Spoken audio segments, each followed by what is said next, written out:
Fala pessoal, tudo bem? Vim aqui novamente compartilhar algo com vocês.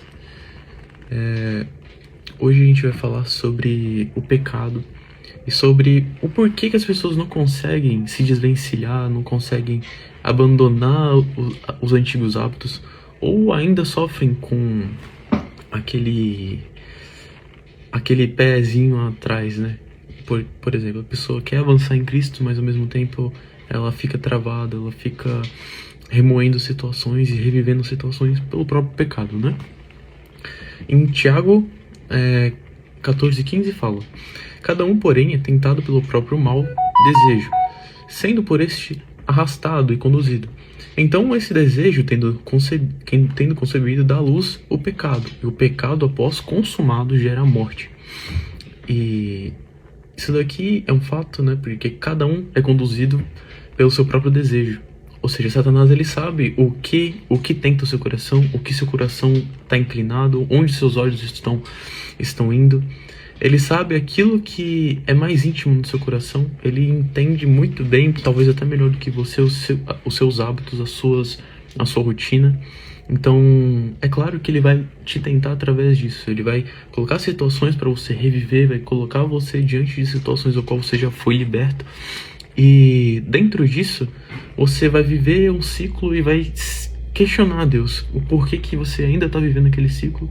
E muitas vezes você já está vivendo em meio ao pecado, consumando o pecado e nem percebeu.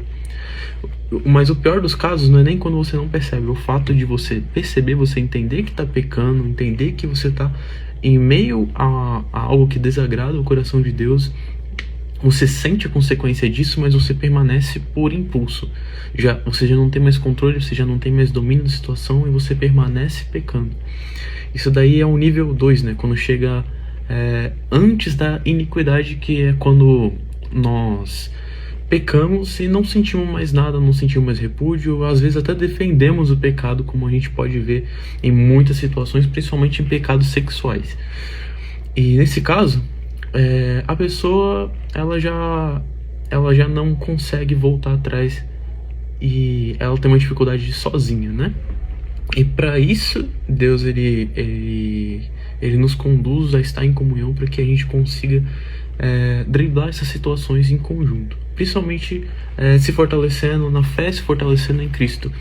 E para você sair dessa situação onde você já está vivendo iniquidade, primeiro você tem que trazer a consciência que o pecado, ele não é algo que vai te trazer benefício, mas e sim é algo que está te afastando de Deus. E você entender que você está distante de Deus, isso já deve ser suficiente para você se esforçar para poder vencer o pecado.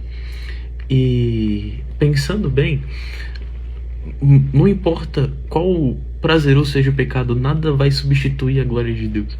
Nada que você pense, nada que você fale, nada que você imagine vai ser melhor do que a presença de Deus. Então, quando você consegue vencer a iniquidade e você entra de volta na presença de Deus, você olha para trás e fala: caraca, mano, aquele pecado não valia a pena, aquilo era supérfluo. Então você consegue vencer esse pecado de estimação e você entra num novo nível com Deus, um novo nível de autoridade. Hoje, infelizmente, é o que muitas pessoas estão vivendo. Isso através de bebida, através de convívio com pessoas que são ímpias, que fofocam, que caluniam, que são anticristãos, pessoas de outras religiões. Você convive e você acaba absorvendo, querendo ou não, você é a média das 5 pessoas que você convive. Então é importante ter essa ciência, esse entendimento do ambiente que você está inserido e do pecado.